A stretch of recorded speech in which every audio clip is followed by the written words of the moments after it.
Hi there, Nick Hill here. So, as a business developer, maybe a business owner, somebody who's in sales or a manager in an organisation, you certainly will have responsibility for coming into contact with other people inside and outside of the business.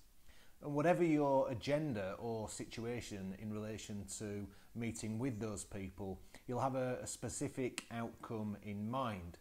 And that outcome will be geared around presenting information to somebody to have them either do something, look at something, take action, think about something. In other words, an effect associated with your communication. So creating the conditions where you're able to successfully, and let's not use this term lightly, influence another person to do whatever's on your agenda. It's important that you're able to create that connection with somebody quickly and easily. And what I want to do with you right now is just share some ways in which it's possible to create that connection.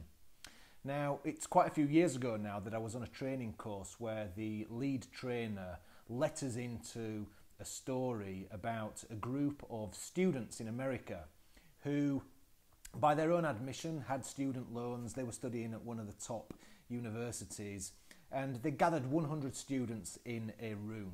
And what they did with these students was they said to them, okay everybody, what we're proposing to do is actually increase the amount of study time that you have to undertake on a week-by-week basis. And we're going to increase that study time. So let's say, for example, you have to do another 2 hours a week.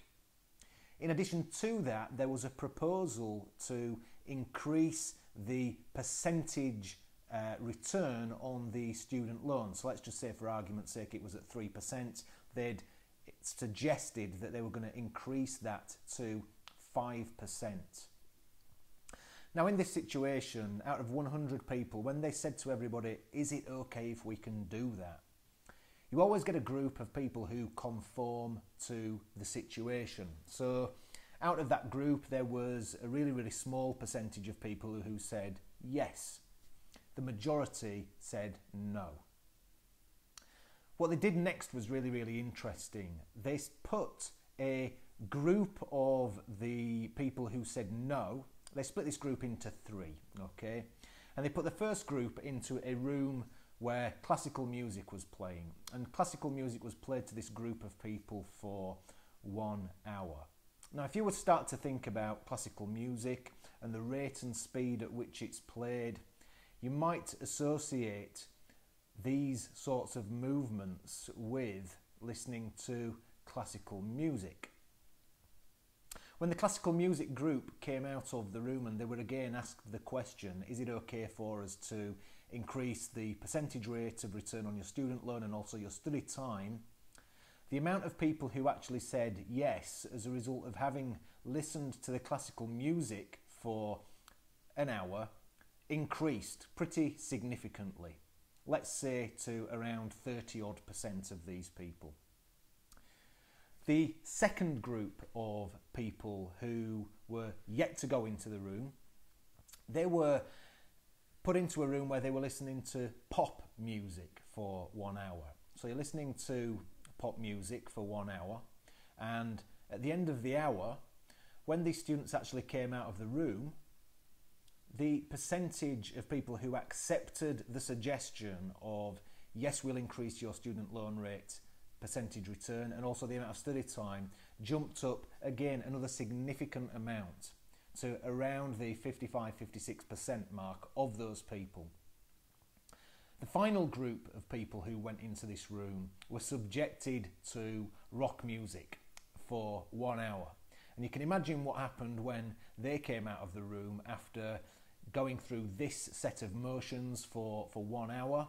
Yeah, you're right, it increased significantly again to, I think as I recall, it may have been around 70-72% of people actually responded yes after being in this physical motion for that amount of time.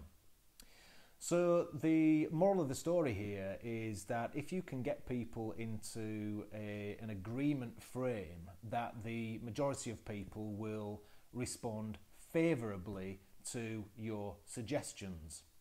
Now, what I'm not suggesting here is that when you go to your next sales meeting, you go armed with a cassette recorder and you say, okay, Mr. Client, I'm going to charge you £1,000 for this. But before I do that, what I'd like to suggest is that you put these headphones on, go in that room and listen to this rock music. You know, that's absolutely ludicrous. However, there are some elegant ways of creating a connection with people in order for them to then accept your next layer of information. Now, one of the techniques that I'm going to share with you right now is known as pacing, and pacing people into your communication is referred to as the following. Pacing is making statements that are true, making statements that are current, making statements that can't be disagreed with. So as you're sat here watching this video right now, listening to the words in a way that you understand them, translating them in your own mind so that when you get the tip right at the end, you'll be able to use it in whichever way is best for you to do that. You know, I've just made 3 statements there that are true, that are current and can't be disagreed with. And to add real emphasis here, when you pause at the end of the sentence, so as you're sat here watching this video, understanding the information in a way that you can comprehend it, waiting for the description of how to pace people accurately so you can go and use it in a business setting or a meeting of your choice. You know, these statements are true, they can't be disagreed with. You know, this is where, at a non-verbal level, as I'm actually giving you the information, you may have gone, yep, or nodded, or at least accepted the information. So what pacing does is it puts people in what's known as an agreement frame, okay, ready to accept the next layer of information, which is the suggestion. And it's a good way to open up meetings with prospects. So, Mr. Client, we're sat here today, learning a bit more about each other's business, understanding your personal requirements so I can get a better understanding of what it is that you're looking for. So that's 3 statements that can't be disagreed with, that would then allow you to then lead a person towards the thought processing that you're looking for them to be led towards.